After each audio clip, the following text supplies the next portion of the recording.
매일 성경과 함께하는 오늘의 큐티 시간입니다. 어린이 주간 5월 10일 오늘의 말씀은 사도행전 5장 12절에서 26절입니다.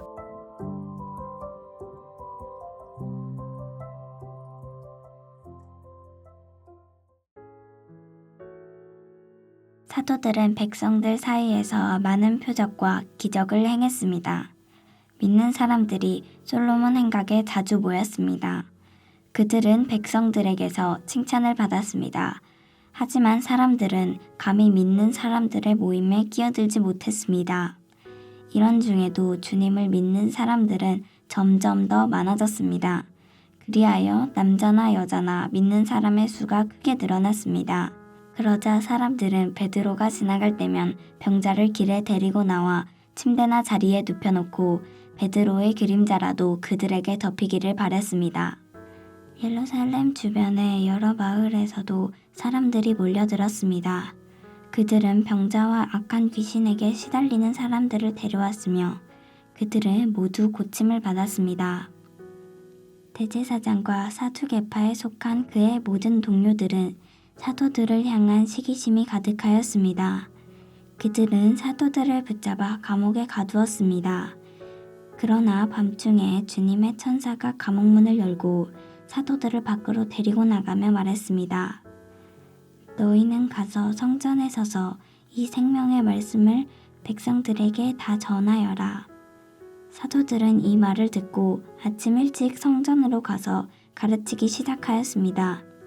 대제사장과 그의 동료들이 도착하여 이스라엘의 모든 장로로 구성된 공의회를 소집하고 감옥으로 사람을 보내어 사도들을 데려오게 했습니다. 관리들이 감옥에 가보았으나 사도들은 보이지 않았습니다. 그들은 돌아와서 그 사실을 알렸습니다. 우리가 가서 보니 감옥 문이 굳게 잠겨 있었고 간수들은 문을 지키고 서 있었습니다. 그런데 문을 열고 보니 감옥 안에는 아무도 없었습니다.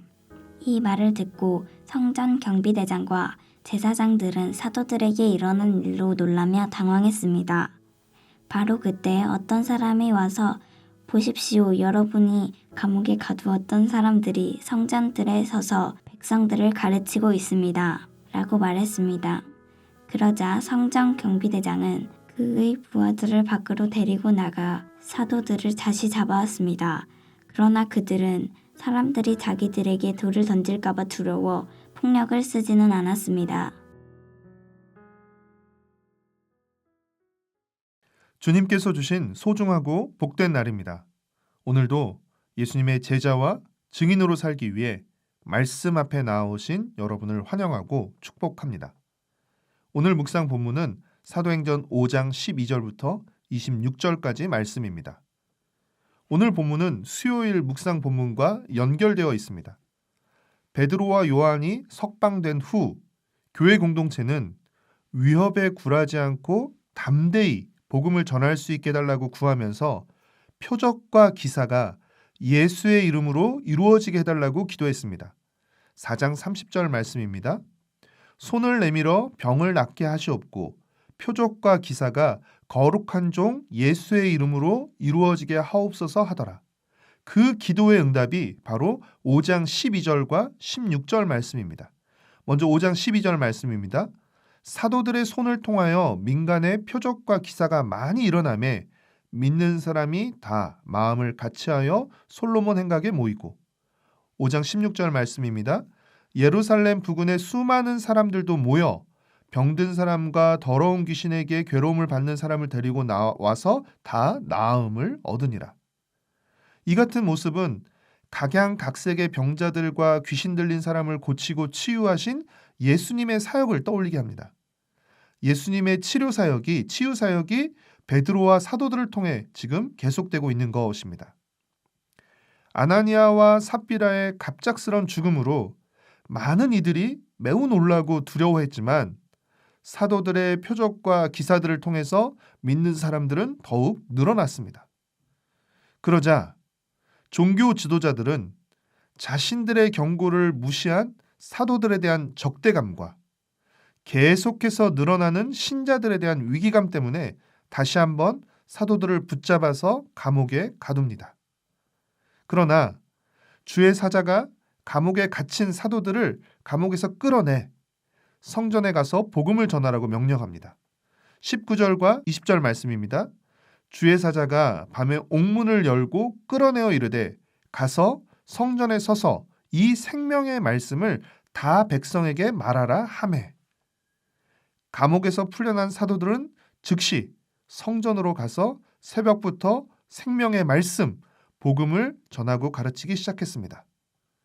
이 일은 밤중에 일어났기 때문에 종교 지도자들은 사도들이 풀려난 것을 알지 못했습니다. 그래서 그들은 다음 날 공회를 소집하고 사람들을 보내 사도들을 공회로 끌고 오려고 했는데 사도들이 감옥에 없었기 때문에 끌고 올 수 없었습니다. 종교 지도자들의 입장에서 보면 기가 막힌 사실은 감옥 문이 열린 것도 아니었고 감옥을 지키는 간수들도 있었는데 감쪽같이 감옥 안에 있던 사도들만 없어졌다는 것이었습니다. 23절입니다.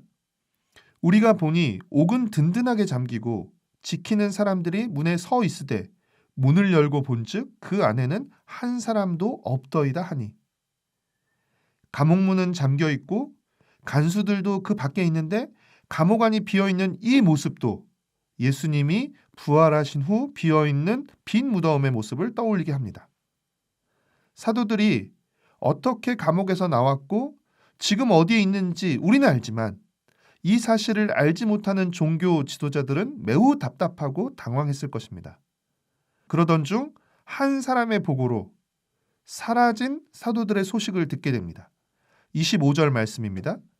사람이 와서 알리되 보소서 옥에 가두었던 사람들이 성전에 서서 백성을 가르치더이다 하니 감옥 안에 있어야 할 사도들이 성전에서 백성들을 가르치고 있다는 것입니다. 이 보고를 들은 종교 지도자들은 성전 경비대를 성전으로 보내 사도들을 다시 체포해 오긴 하지만 백성들의 시선과 반발을 우려해서 강제적으로 끌고 오진 못하고 매우 조심스럽게 데려옵니다.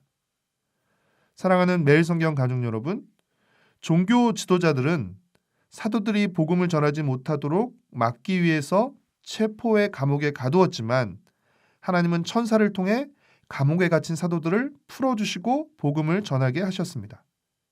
그 생명의 복음이 수많은 방해와 반대를 뚫고 오늘 우리에게까지 전달되어 우리가 주님의 제자가 되고 교회 공동체의 지체가 된 것입니다. 그러니 이제 오늘 우리에게 요구되는 것은 무엇입니까? 여러 가지 어려움과 가로막힘이 있다 할지라도 포기하지 않고 담대하게 우리의 삶과 우리의 말로 생명의 복음을 전하는 것입니다. 또한 우리는 지금도 복음을 전한다는 이유로 갇혀 있거나 선교지를 비롯해 아직 복음의 문이 닫힌 곳에서 주님께서 복음의 문을 열어주셔서 그곳에서도 복음이 힘있게 전파되도록 기도해야 할 것입니다. 우리가 사도들이 행한 표적과 기사와 같은 아주 놀라운 일을 하거나 복음을 아주 유창하게 전하진 못할지라도 우리의 작은 손으로 우리가 할 수 있는 작은 일로 주님의 일에 참여하며 주님을 드러내고 보여주는 복된 하루를 살아가시기를 축복하고 응원합니다.